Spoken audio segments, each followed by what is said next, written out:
Glória a Deus, a paz do Senhor Jesus aos irmãos, um grande abraço a todos.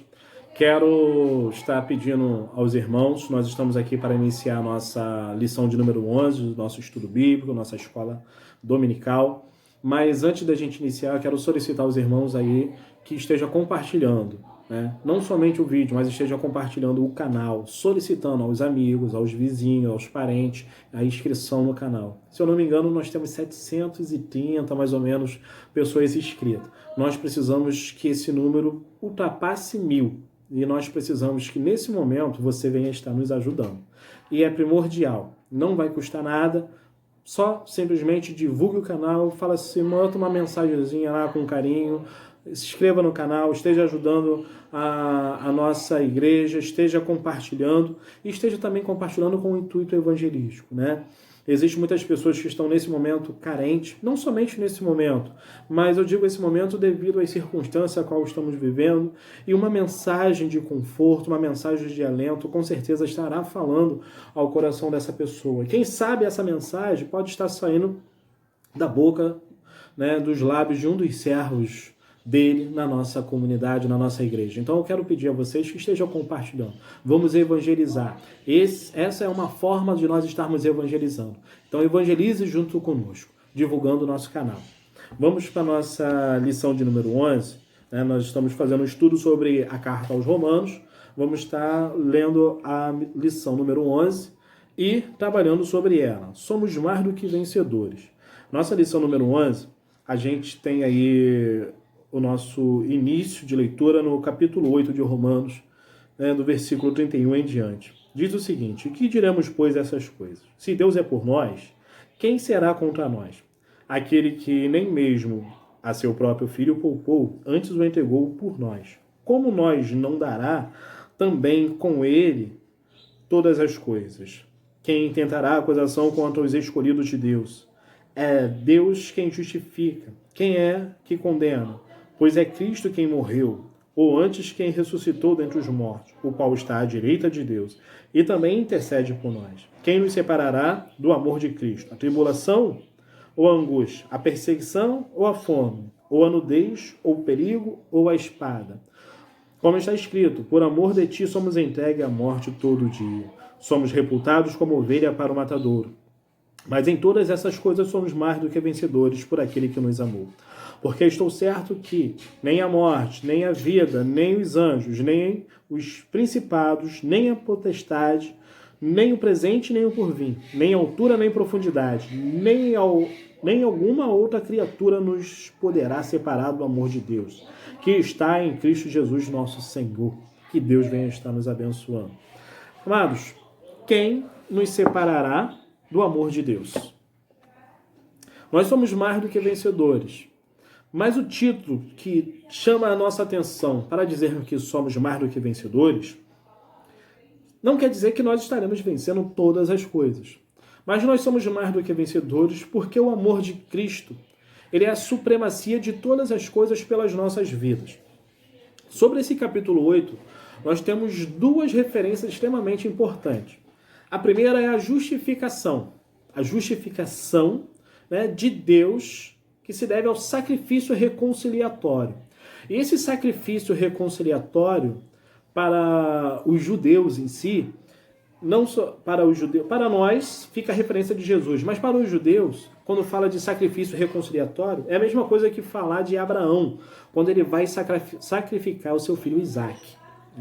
Nós falamos do sacrifício reconciliatório, mas dentro de uma simbologia, falar de sacrifício reconciliatório lembra a eles a oferta de Abraão. A diferença é que a oferta de Abraão, né, quando Abraão oferta seu filho Isaque, ele vai mudo para o altar do holocausto, sem fazer nenhum questionamento, apesar de perguntar onde está o cordeiro, mas ele vai sem fazer nenhum tipo de questionamento.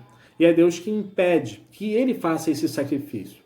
Na realidade, ele impede que ele faça esse sacrifício, porque quem irá fazer esse próprio sacrifício será Deus pelas nossas vidas. E dentro dessa realidade, dentro dessa compreensão, nós somos mais do que vencedores.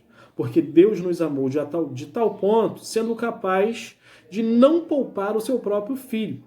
A segunda questão importante é o que? A justificação arraigada no amor. Nós somos reconciliados no sacrifício e resgatados no amor. Amor de Deus ou amor de Jesus, que na realidade é a mesma coisa, né? Certa vez Jesus disse para os seus discípulos que ele e o Pai é a mesma pessoa. Ele e o Pai, nós somos um, né? Mostrando a unidade que há. Deus envia o seu Filho em amor e seu Filho vai à cruz, entrega a sua vida também em amor por nós. Dentro dessas circunstâncias, somos mais do que vencedores. Paulo vem trazer para a gente, né, a questão, no versículo 32, que vai falar assim, ó, aquele que nem mesmo a seu Filho poupou, antes o entregou por todos nós, como não nos dará também com ele todas as coisas? Como não dará a você todas as coisas, né? E aí, quando a gente fala dar todas as coisas, a gente vai logo levar a nossa mente para a questão de posses, né? Carro, casa, dinheiro, trabalho. E, na realidade, nós não estamos querendo colocar isso em questão. Não é essa a primazia do Evangelho. Né? Apesar que você pode ser abençoado também dentro dessa forma. E se você já tem algum bem desse, você não deixa de ser abençoado, ou você também não é amaldiçoado porque você tem, pelo contrário. Né? Deus está provendo na sua vida e você está tendo condições de manter aí a continuidade dessas coisas em sua vida. Prosseguindo. Em outras palavras, né, se Deus não poupou o seu Filho por nós, não nos negará coisa alguma que diga a respeito da salvação. Então, a prioridade não é bens, mas a prioridade está voltada para a salvação. E a respeito da salvação, Deus não mediu esforços pelas nossas vidas. Então, para a gente, assim, digamos, compreender, né, como foi difícil, né, como é difícil essa realidade para Deus, existe uma história, né, que conta sobre a lenda, né, ou simplesmente história aí do rei Arthur, né, em defesa da Grã-Bretanha, né, chamado Arthur e os Cavaleiros da Távola Redonda. Esses cavaleiros, dentro desses cavaleiros tinha Lancelot.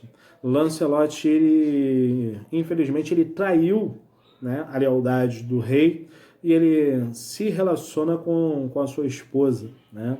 Ela comete adultério com Lancelot, mas Arthur ele não deixa de amar a sua esposa.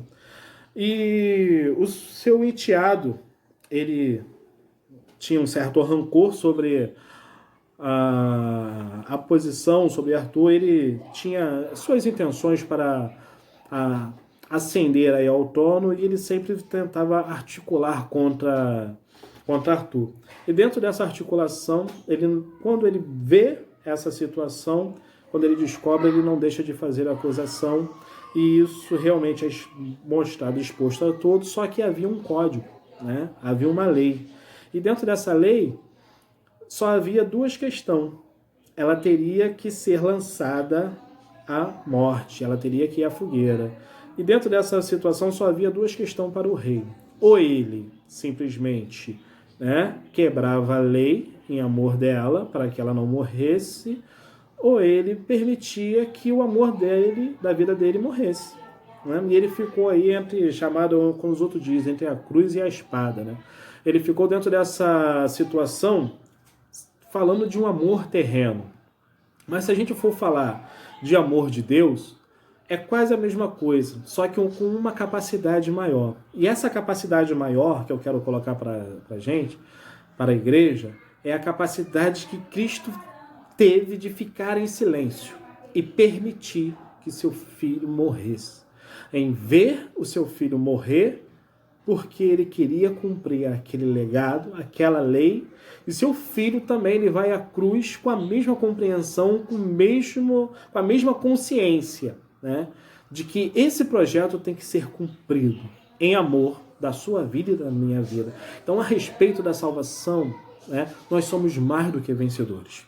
Somos mais do que vencedores porque não existe esforço que foi capaz de impedir que Jesus fosse à cruz, ou que Deus permitisse que o seu filho fosse morto. Continuando na nossa apostila, mas Paulo fala que não é fácil, não seria fácil essa realidade. Ele fala assim, existem consequências que a pessoa cristã enfrenta para poder viver o projeto de Deus. Está no versículo 38, do mesmo capítulo 8. Né?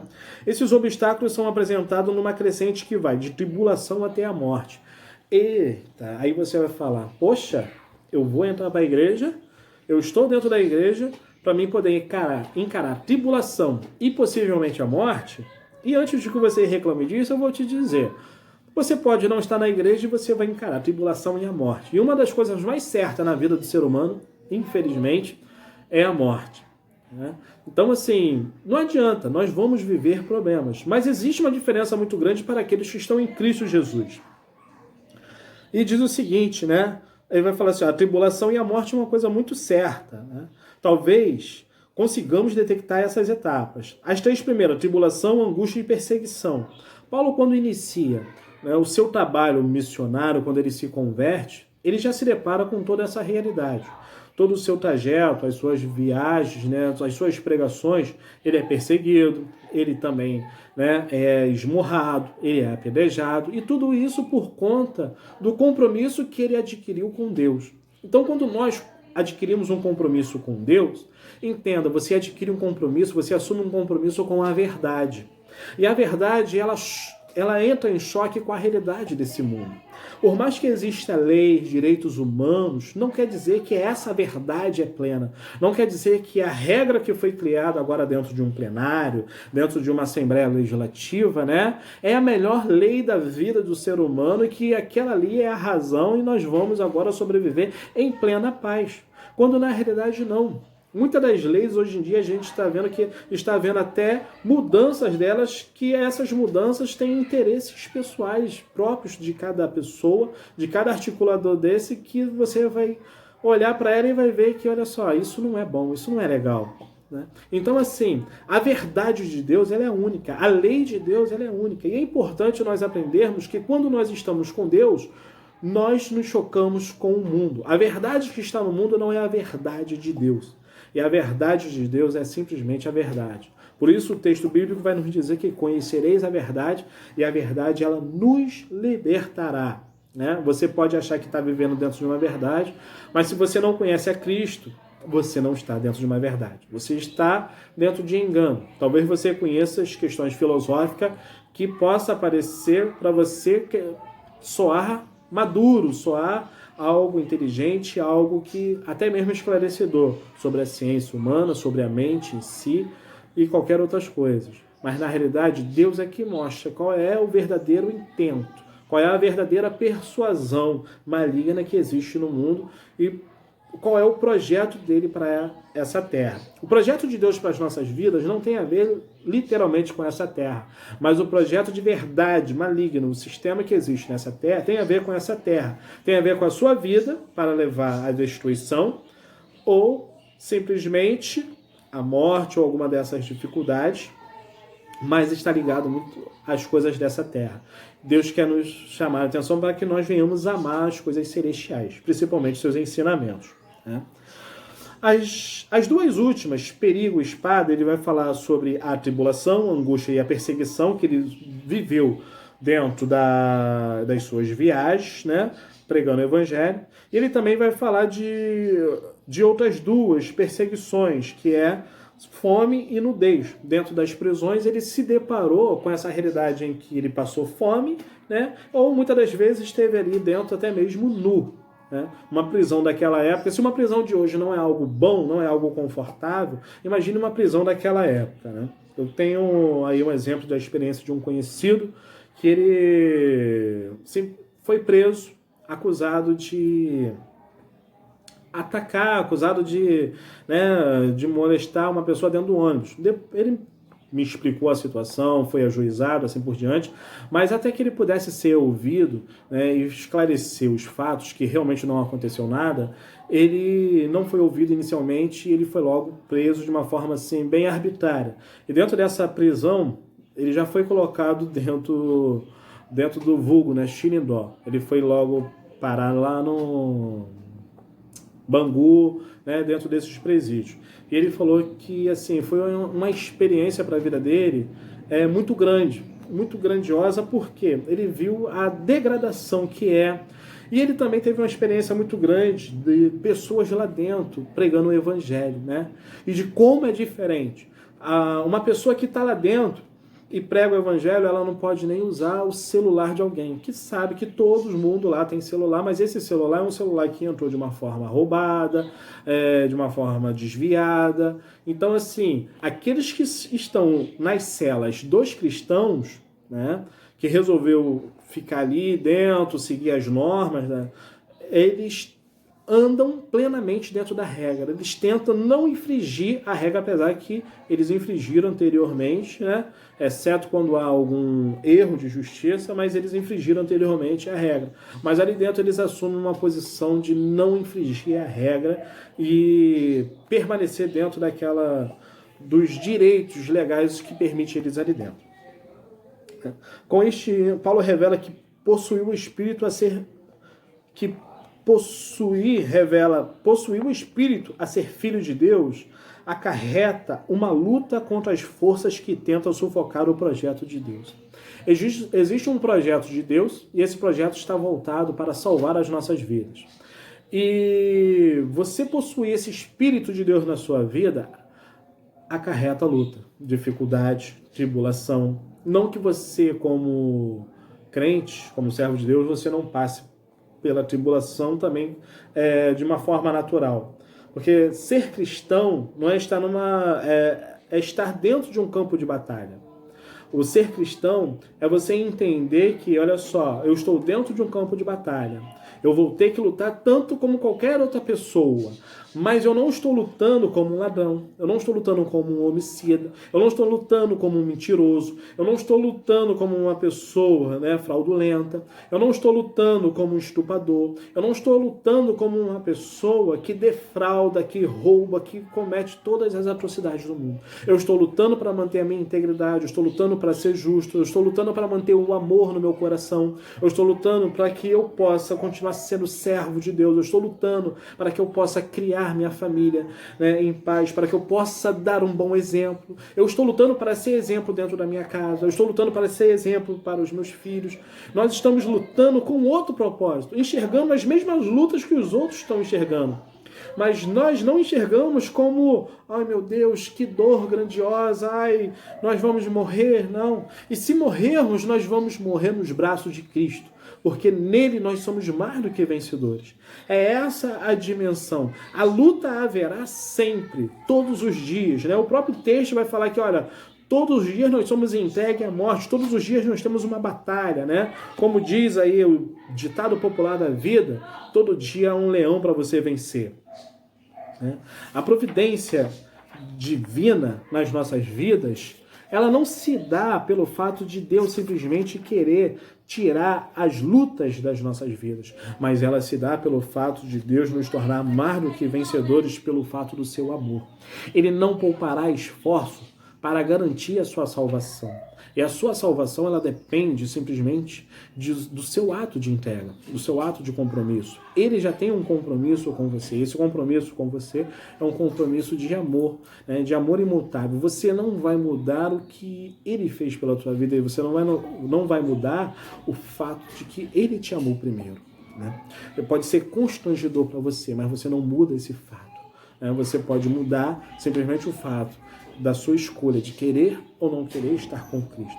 E nós precisamos entender que estar com Cristo não é viver dentro de uma bolha segura, onde eu vou viver uma plena segurança, uma vida plena, cheia de vitória, né? Onde todo o problema que eu enfrentar, eu simplesmente serei vitorioso. E aí, entenda, o primeiro problema que a gente já aprende na vida, que a gente não consegue ser vitorioso, é a morte. E isso está enfadado a todo ser humano. Você não obtém vitória sobre esse fato que acontece na carne humana, mas você obtém vitória no fato em que o espírito ele é vivificado e a sua alma, né, ela é redimida, ela é levada ao santo dos santos, né, onde está a presença do Rei, do Senhor Jesus, para abençoar, para falar para você: vinde benditos de meu Pai, para o reino ao qual vos preparei. Então Deus quer nos colocar como os benditos, mas para isso nós precisamos entender que a nossa vitória não é contra as pessoas. Paulo vai trazer a referência para as nossas vidas de que, mesmo diante das dificuldades, mesmo diante dos problemas, nós não podemos deixarmos de expressar aquilo que Deus expressou nas nossas vidas: amor, compaixão, compreensão, a mansidão. Nós não podemos falar: olha, eu não amo mais porque eu estou em uma dificuldade, porque eu estou vivendo uma luta, porque eu estou vivendo isso ou aquilo. Pelo contrário, Deus nos chama a atenção para nós ofertarmos, né, ao mundo aquilo que não existe no mundo. Afinal de contas, você é conhecedor da verdade. Quem conhece a verdade que deve esclarecer para o mundo qual é a verdade, né? Não entregar-se, né, ao desvaneio e simplesmente oferecer a mesma coisa que te dão. Se te dão, né, um soco, se você oferecer um soco, você está oferecendo a mesma coisa que eles estão oferecendo. Você não está conseguindo, você não está sendo capaz de oferecer a verdade de Cristo. E a verdade de Cristo nos mostra que, mesmo sendo pecador, Ele nos ama. Mesmo sendo falho, mesmo sendo errante, né, há um perdão, há uma misericórdia. E todas as pessoas, independente, né, do que cometeu ou não, seja algo horrível ou não, né, diante da nossa realidade ou sociedade, ela é merecedora da mesma misericórdia que você. Pois você pode se achar talvez até mesmo melhor do que ela, mas diante de Deus nós vamos ter aí os mesmos padrões, né? Então, nós não fomos escolhidos ou chamados para atuarmos como juízes de nada. Nós fomos escolhidos e chamados para simplesmente aceitar e entender que quem é o juiz é Deus. E dentro desse juizado dele, ele decidiu, pelas nossas vidas, amar você e tornar você um mais do que vencedor sobre a questão da salvação, a nos tornar mais do que vencedores sobre essas circunstâncias. E para nós sermos mais do que vencedores diante dessas circunstâncias, nós precisamos expressar o amor de Deus. O amor de Deus expressado por Jesus, que expressa amor nas nossas vidas. Na carta, em João, né, uma das cartas de João, vai estar falando, né, que de todas as coisas, né, nós devemos amar. E aquele que não ama, né, ao seu irmão, aquele que não ama o seu próximo, ele não expressa que Deus está na vida dele. Se Deus está na sua vida, você é capaz de expressar amor pelo seu irmão, pela sua irmã, por quem for, ou seja, pelo seu próximo. Então, precisamos aprender a analisar sobre essa questão para que nós possamos progredir, crescermos na nossa vida. E se nós queremos realmente crescer na nossa vida, amadurecermos dentro desse entendimento, algo que deve ser sempre modificado na minha vida é o quê? É sobre a questão da compaixão, da misericórdia. Eu tenho que ser uma pessoa perdoadora, ser capaz de perdoar, ser capaz de amar, independente do fato ou da circunstância, né? Você é vencedor em Cristo, pois Cristo não mede esforço para garantir a sua salvação, para garantir a sua vitória, a sua ascensão à glória junto com Deus, pois nós fomos feitos filhos de Deus, né? Co-herdeiros na sua herança, né? Nós fomos adotados para sermos irmãos co-herdeiros na herança. E o Pai, na realidade, ele já fez a sua oferta em vida, né? Na realidade, ele já leu o testamento em vida pelas nossas vidas. Então, cabe você tomar a sua atitude de escolha, que você possa estar fazendo a leitura dos textos diários, né? Entendendo sobre a onipotência do Senhor, né? A questão de Jesus morto e ressurreto pelas nossas vidas, a questão do servo justificado, a metanoia em Cristo, né? A mudança da mente, a notícia confortante que é a ressurreição de Cristo e como nós vencemos em Cristo. Faça a leitura, faça um devocional para que você possa estar desenvolvendo cada vez mais. Essa é a nossa lição, que você possa ter um domingo abençoado, que Deus abençoe a sua vida, as nossas vidas. Não perca a oportunidade de estarmos cultuando também às 7 horas da noite. Deus abençoe as nossas vidas, assim, fique na paz do Senhor Jesus. Amém.